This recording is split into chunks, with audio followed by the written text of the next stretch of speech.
दोस्तों, इनसाइड पे मौज़ूम फ़खर में खुशामदीद। बहुत अहम खबर, लंदन के अंदर एक सियासी मैदान लगने जा रहा है और नवाज शरीफ साहब ने एक अहम तरीन इजलास बुला लिया है लंदन में, जो अक्टूबर के अंदर मुनक्कद किया जाएगा और इसमें मुस्लिम लीग नून के तमाम सरकर्दा रहनुमाओं समेत अपोजिशन के रहनुमा भी शरीक होंगे, यानी PDM की क़यादत भी वहाँ पर शरीक होगी। आप ये कह सकते हैं कि PDM का सरबरा इजलास अक्टूबर के अंदर लंदन में मुनक्कद होगा और इस इजलास में, यानी इस अहम इजलास में नहायत अहम फैसले किए जाएंगे। अहम इजलास, बड़े फैसले और अक्टूबर, ये है जनाब आज का मौजू। और इस इजलास में नवाज शरीफ साहब की वतन वापसी समेत हुकूमत मुखालिफ तहरीक के हवाले से भी अहम फैसले किए जाएंगे। यहाँ मैं आपको एक और बात बता दूँ कि नवाज शरीफ साहब ने इस सारे सिनेरियो के अंदर अपना एक मुकम्मल तौर पर एक वर्क प्लान भी चॉकआउट कर लिया है और उन्होंने अपने बयानिए को अमली शक्ल देने के लिए मुस्लिम लीग नून की क़यादत को एक अहम टास्क सौंपा है। ये जो तंजीमी इजलास जारी है ना, इसके अंदर उन्होंने एक अहम इजलास सौंपा है। उन्होंने पार्टी की जो लीडरशिप है उसको हदायत की है कि जनाब मेरा जो बयानिया है अब हमने इसको अमली शक्ल देनी है। वोट को इज़्ज़त दो वाला बयानिया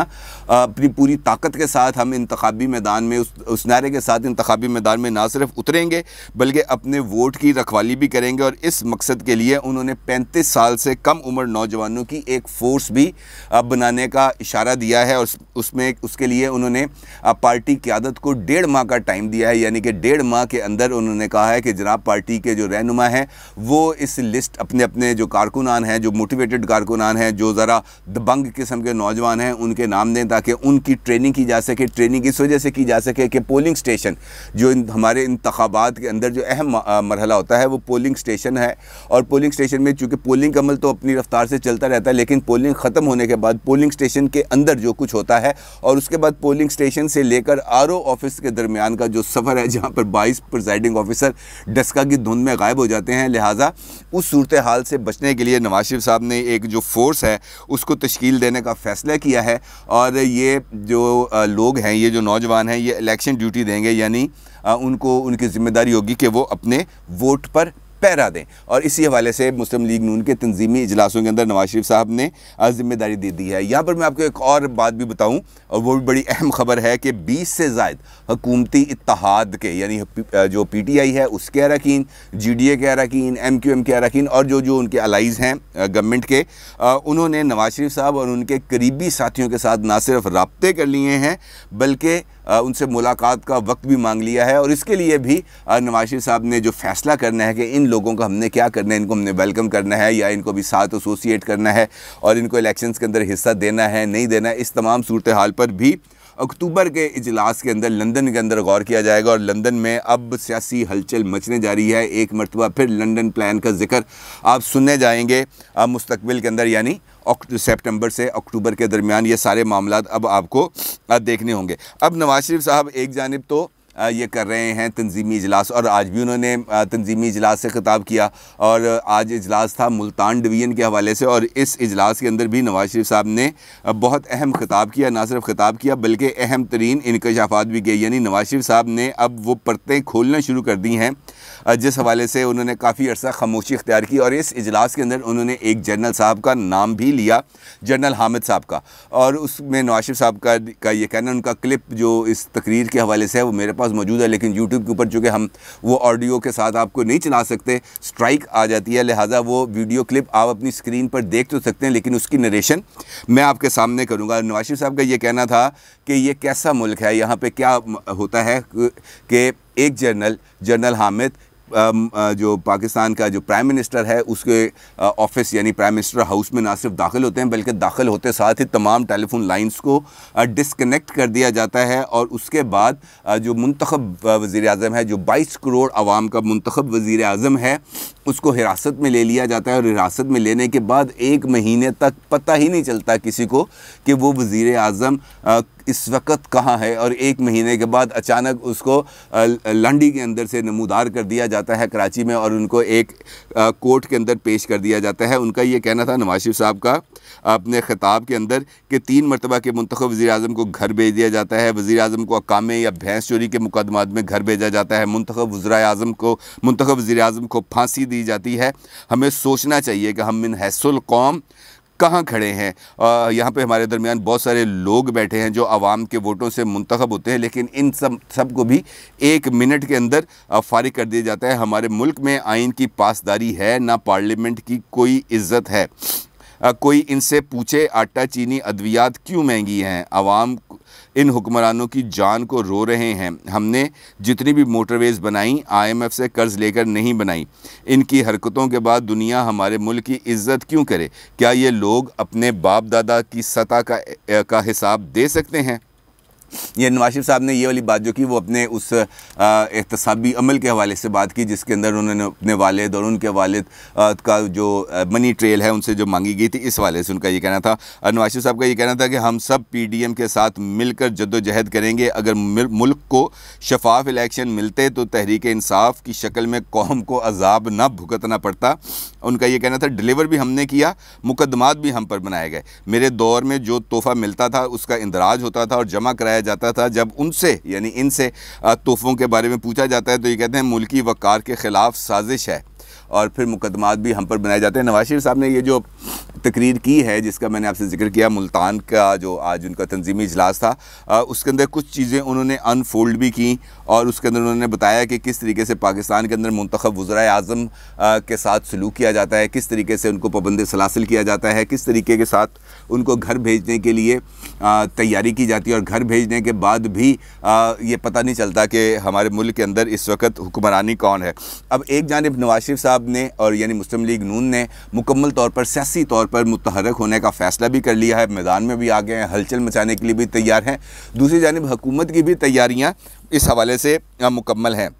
और हुकूमत भी नवाज शरीफ साहब के ख़िलाफ़ सरगर्म हो गई है। चेयरमैन नैब को जो तौसीक़ का लॉलीपॉप दिया गया था,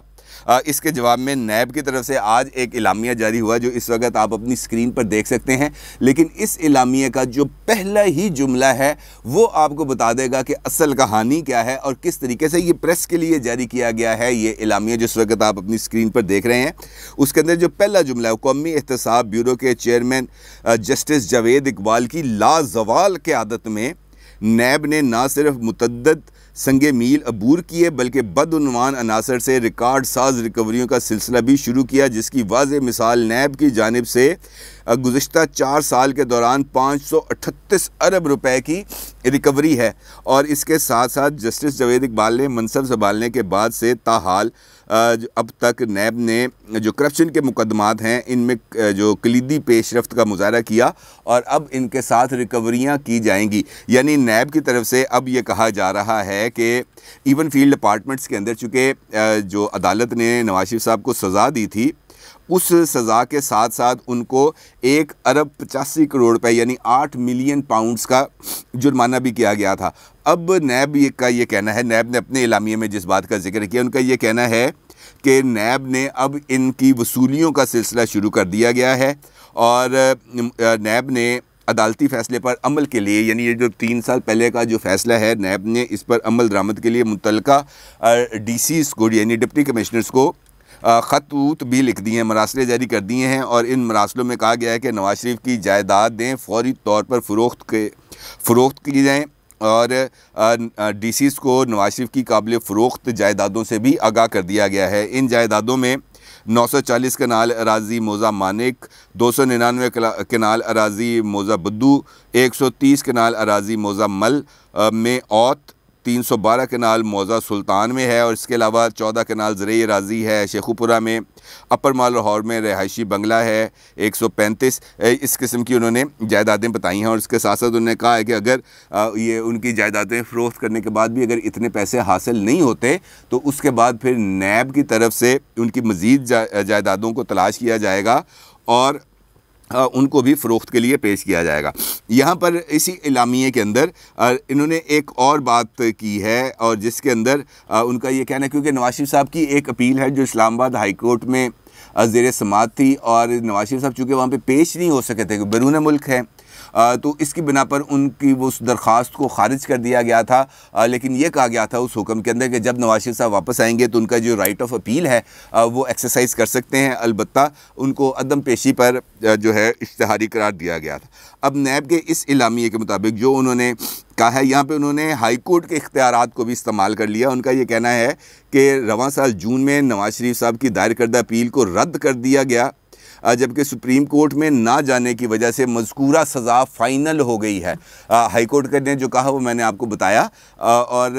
नैब ने अपने इलामिया में हाई कोर्ट के उस फैसले पर, जिसके अंदर उन्होंने ये कहा था कि नवाज शरीफ साहब जब आएंगे तो वो दोबारा अपील भी कर सकते हैं, उसकी बुनियाद पर नैब ये कहती है क्योंकि इस अपील खारिज होने के ख़िलाफ़ नवाज शरीफ साहब सुप्रीम कोर्ट में नहीं गए मुकर्रर मुद्दत के दौरान, लिहाजा उनकी ये सज़ा भी अब फाइनल हो गई है, लिहाजा हम इसको एग्जीक्यूट कर रहे हैं और उनकी जायदादों की फ़रोख्त के अमल का आगाज़ किया जा रहा है। तो ये है सूरत हाल, यानी नवाज शरीफ साहब इस वक्त सियासी मैदान में एक जानिब सरगर्म हो रहे हैं और दूसरी जानिब हुकूमत ने उनकी जो पॉलिटिकल पेशरफ्त है उसको रोकने के लिए अपने सारे हुकूमती हथियारों को इस्तेमाल करने का फ़ैसला कर लिया। और इस वक्त उनके जो हाथ में जो कलीदी जो हथियार है वो है चेयरमैन नैब, यानी नैब का इदारा। और नैब के इदारे के लिए जिस तरीके से मैंने आपको बताया था कि चेयरमैन नैब को की एक्सटेंशन अब ज़ेर गौर है कि उनको किस तरीके से एक्सटेंशन दिया जाए। वफाकी वज़ीर दाखिला ने भी इस बात, शेख रशीद साहब ने भी इस बात का इशारा दिया कि जनाब मुझे ये लग रहा है कि चेयरमैन नैब की जो है वो एक्सटेंशन हो जाएगी, क्योंकि इमरान खान साहब नई तकर्री के मामले पर शहबाज शरीफ साहब के साथ ना किसी किस्म का कोई रब्ता करना चाहते हैं और ना ही उनके साथ इस मामले पर कोई निगोशिएशन का कंसल्टेटिव प्रोसेस का आगाज़ करना चाहते हैं, जो आइन के तहत ज़रूरी है। और मैंने आपको बताया था पिछले व्लॉग के अंदर कि काबीना के इजलास में भी फ़रोग नसीम ने इस हवाले से उनको ब्रीफिंग दी है। लिहाजा हुकूमत ने नवाज शरीफ साहब, शहबाज शरीफ साहब और मुस्लिम लीग नून की दीगर क़यादत का रास्ता रोकने के लिए अपने जो हथियार हैं उनको इस्तेमाल करने का फ़ैसला कर लिया। और नवाज शरीफ साहब ने अपना जो उनके पास जो हथियार है, उनके पास यकीनी तौर पर अवामी ताकत का हथियार है, और उन्होंने भी अपने इस हथियार को ना सिर्फ इस्तेमाल करने का फ़ैसला कर लिया है बल्कि तेज़ी से इस तरफ पेशरफ्त का आगाज़ कर दिया है। एक जानिब पॉलिटिकली मैदान के अंदर वो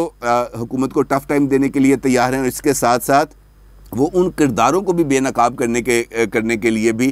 इस वक्त सामने आ रहे हैं जो पाकिस्तान के अंदर जमहूरी यानी डेमोक्रेटिक प्रोसेस को में रुकावट बनने की कोशिश कर रहे हैं। लिहाजा जो सूरत हाल अब मुस्तकबिल में बनने जा रही है वो बहुत ज़्यादा दिलचस्प है, क्योंकि सितंबर अब चंद दिनों का मेहमान है। 8-10 दिन के अंदर सितंबर ख़त्म हो जाएगा और अक्टूबर का आगाज़ होगा, और इस अक्टूबर के अंदर जो लंदन यात्रा है, लोगों ने वीज़ों के लिए दरख्वास्तें बनाना मेरा ख्याल है शुरू कर दी होंगी और वीज़े अप्लाई कर देंगे वो, क्योंकि अब बरतानिया ने ब्लैक लिस्ट से भी निकालना है पाकिस्तान को। अगरचे वो मैच नहीं खेल रहे पाकिस्तान में, लेकिन पाकिस्तान का जो मैच है, सियासी मैच, वो अब बरतानिया में यानी लंदन के अंदर खेला जा रहा है, और देखते हैं कि इस मैच का क्या नतीजा निकलता है। अपनी राय का ज़रूर इज़हार कीजिएगा। आपका बहुत शुक्रिया। अल्लाह हाफ़िज़।